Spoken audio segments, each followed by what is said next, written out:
नमस्कार, स्वागत है आपका हाउ टू थिंक सीरीज में। पिछले वीडियो में हमने देखा था कि हमें अपने वर्तमान को लेकर कैसे सोचना चाहिए, और अगर आपने वो वीडियो नहीं देखा है तो उसका लिंक आपको डिस्क्रिप्शन में मिल जाएगा, आप वहाँ से उस वीडियो को देख सकते हैं। इस वीडियो में हम जानेंगे कि हमें अपने भविष्य को लेकर कैसे सोचना चाहिए। हम अपने भविष्य में लेकर काफ़ी चीज़ों को सोचते हैं, जैसे कि बर्थडे कब आ रहा है, पार्टी कब होनी है, अगर हमें कहीं घूमने जाना है तो ट्रैवल प्लान क्या है, और अगर हमें कोई भविष्य में काम करना है तो कैसे करना है। तो इस वीडियो में हम जानेंगे कि हमें अपने भविष्य को लेकर किस तरह से सोचना चाहिए, और जो आजकल हम काफ़ी ड्रीम बिग का जो ट्रेंड चल रहा है, तो हम बड़ा सोच तो लेते हैं, तो उस बड़ा सोच को पूरा करने के लिए किस माइंडसेट की ज़रूरत होती है और उसको कैसे सोचना चाहिए, जानेंगे इस वीडियो में। और इस वीडियो के एंड में हम देखेंगे कि क्या निंजा टेक्निक है वो, जिसका यूज़ करके आप किसी भी परिस्थिति में, किसी भी सिचुएशन में आप अपनी इच्छा अनुसार परिणाम ला सकते हैं, परिस्थितियों को अपने कंट्रोल में ला सकते हैं। तो वीडियो को लाइक कर दीजिए, चैनल को सब्सक्राइब कर दीजिए, और चलिए शुरू करते हैं। तो जब बात करते हैं भविष्य को लेकर सोचने की, तो हम भविष्य के बारे में 3 तरीके से सोच सकते हैं। पहला तरीका है न्यूट्रल। आपको फर्क नहीं पड़ता कि कहाँ क्या हो रहा है, भविष्य में क्या होगा क्या नहीं होगा, कोई लेना देना नहीं है। आप अपने प्रेजेंट को, मोमेंट को एंजॉय कर रहे हैं, और ये सबसे बेस्ट है। न्यूट्रल रहिए आप, कोई फर्क नहीं पड़ता, जो होगा वो देख लिया जाएगा। और दूसरा तरीका होता है नेगेटिव। आप जब भी भविष्य को लेकर सोचते हैं तो आप नेगेटिव ही सोचते हैं। आप कोई जॉब कर रहे हैं तो हमेशा नेगेटिव सोचते रहते हैं कि यार मैं जॉब में अच्छा काम नहीं कर रहा हूँ, कहीं मैं जॉब से निकल ना जाऊँ।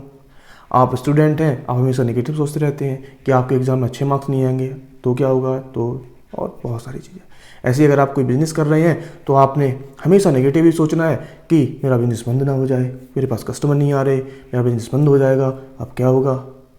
और जब भी आप नेगेटिव सोचते हैं तो आपकी जो ऊर्जा है, एनर्जी है, वो डिप्रेस हो जाती है, वो दब जाती है, वो और नेगेटिव ऊर्जा आप जनरेट करने लग जाते हैं। अब आपकी जो ऊर्जा है वो आपको ही दबाने में लगी है, आपकी ही ऊर्जा आपको ही आगे बढ़ने से रोकने लग जाती है। आप खुद को कोसने लगते हैं, दूसरों को दोष देने लगते हैं, और आपका सारा काम बिगड़ जाता है। अब बात करते हैं पॉजिटिव थिंकिंग की।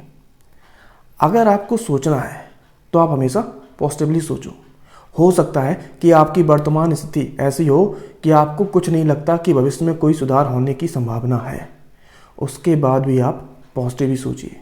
क्यों? क्योंकि अगर आप नेगेटिव सोचोगे तब तो कुछ भी नहीं होने वाला है, और अगर आप पॉजिटिव सोचते हो तो क्या पता कल को, भविष्य किसी ने नहीं देखा, और कल को कुछ ऐसी घटना घट जाए कि आपको सभी लोग जानने लग जाएं।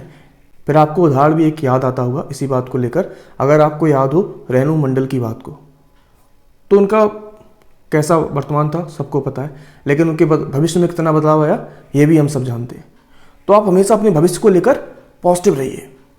आप कितनी भी समस्याओं में क्यों ना हो, आप अगर पॉजिटिव सोचोगे तो आपके अंदर एक पॉजिटिव ऊर्जा पैदा होती है, और वो पॉजिटिव ऊर्जा आपको बार बार प्रयास करने, वंस मोर ट्राई अगेन, वो ऊर्जा और उत्साह आपको अंदर से देती रहती है। आप हमेशा लगे रहते हैं, कभी भी आप नेगेटिव नहीं सोचते, किसी को कोसते नहीं। आप अगर करते हैं तो अपना काम करते हैं, सोचते हैं तो कुछ पॉजिटिव सोचते हैं, और जब आप ऐसे सोचते हैं तो आपके सफलता की संभावना 99% ऐसे ही बन जाती है, सिर्फ सोचने भर से। अगर आप जब करने लग जाते हैं तो काम तो फिर बनना ही है, आज नहीं तो कल। अब दूसरी बात करते हैं कि आजकल काफ़ी ट्रेंड में है कि बड़ा सोचो बड़ा करो, बड़ा सोचो बड़ा करो। अब बड़ा सोचने में तो कुछ नहीं जाता, मैं भी सोच लेता हूँ मैं अंबानी बनूंगा, आप भी सोच लीजिए बड़ा, कुछ भी सोच लीजिए, कुछ जाता है क्या? कुछ नहीं जाता बड़ा सोचने में। लेकिन बड़ा करना कैसे है, उसके लिए क्या माइंडसेट की ज़रूरत है, और उसके लिए क्या step by step process follow करनी है, वो कैसे करना है, तो वो अब जानते हैं। उदाहरण के लिए मान लीजिए कि कुछ लोग आपको किडनैप कर लेते हैं। वो आपके हाथ पैर बांध देते हैं, आपके मुंह में कपड़ा भर देते हैं, और आपकी आंखों पे पट्टी बांध देते हैं, और वो आपको ले जाकर एक ऐसे गांव में छोड़ देते हैं जहां पर ना तो कभी बिजली आती है, ना ही नेटवर्क कनेक्शन है, और वो गांव शहर से 5 किलोमीटर दूर है। आपको उस गांव में ले जाकर वो छोड़ देते हैं, और जब वो आपको छोड़ते हैं तो अब आपके दिमाग में एक ही बात आती है कि आपको घर जाना है। तो अब आपको घर जाना है तो आप क्या करते हैं? आप सबसे पहले आसपास के लोगों से जाते हैं, उस गांव के लोगों से मिलते हैं, और अब आप मुझे बताइए, कमेंट्स में जाइए और बताइए कि अब आप उन गांव के लोगों से क्या पूछेंगे। आप ये पूछेंगे कि आप पानी दे दीजिए मुझे, या फिर ये पूछेंगे कि ये कौन सी जगह है। तो कमेंट्स में जाके बताइए क्या पूछेंगे आप। तो इसका जो जवाब होगा वो ये होगा कि वो कौन सी जगह है।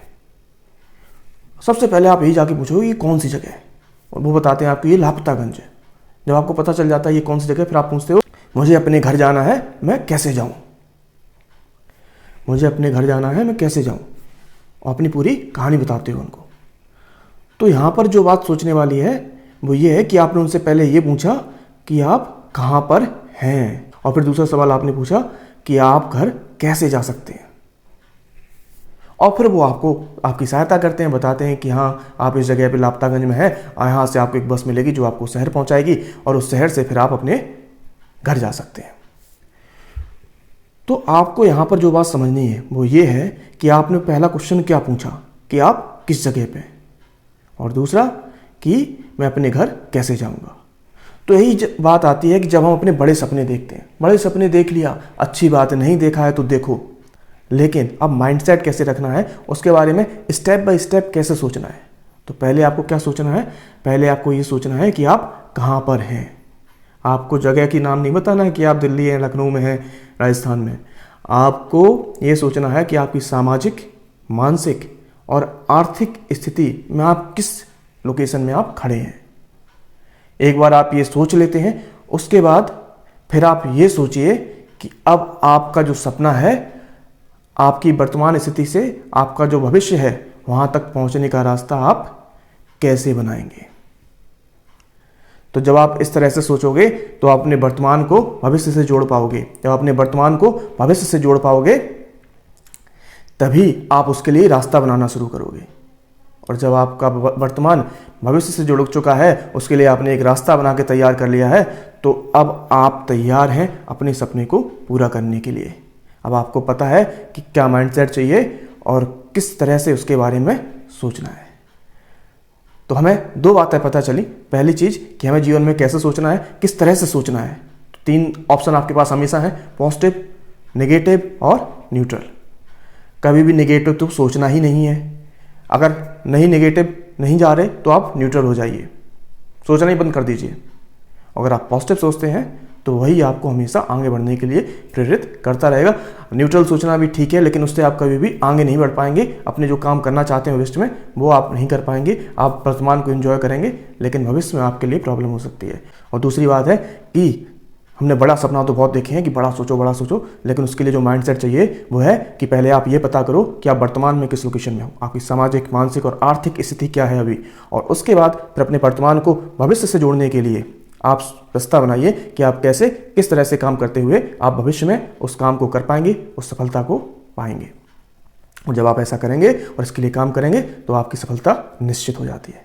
और बात करते हैं आज के निंजा टेक्निक की। तो वो निंजा टेक्निक क्या है? तो वो निंजा टेक्निक ये है कि आप वर्तमान में या भविष्य में कभी भी अगर आपको कुछ सोचना है तो आप खुद से क्वेश्चन करिए। क्या क्वेश्चन करिए? कभी भी ये क्वेश्चन नहीं करना है कि आप इस काम को कर पाएंगे या नहीं, क्योंकि अगर आपने ये क्वेश्चन किया कि आप इसको कर पाएंगे या नहीं, यानी कि आपने अपने ऊपर ही उंगली उठा दी, अपने विश्वास के ऊपर आपने क्वेश्चन मार्क खड़ा कर दिया। आपको खुद पर विश्वास नहीं है। ऐसे क्वेश्चन तभी आने वाले हैं। तो आपको ये कभी नहीं सोचना है कि आप कर पाएंगे या नहीं, आपको ये सोचना है कि आप इसे कैसे कर पाएंगे, इसको कैसे करेंगे। तो आपको ये सोचना है, जब भी आप कोई काम कर रहे हैं, कहीं फंसे हुए हैं या कुछ करना चाहते हैं, तो आप हमेशा ये सोचिए कि आप कैसे कर पाएंगे इस काम को। तो आशा करते हैं आपको वीडियो अच्छी लगी होगी। कमेंट्स में जाइए, बताइए वीडियो कैसी लगी। दोस्तों के साथ वीडियो को शेयर कर दिया करो। और अगली वीडियो में हम देखेंगे कि हमें अपने अतीत को लेकर कैसे सोचना चाहिए। बहुत बहुत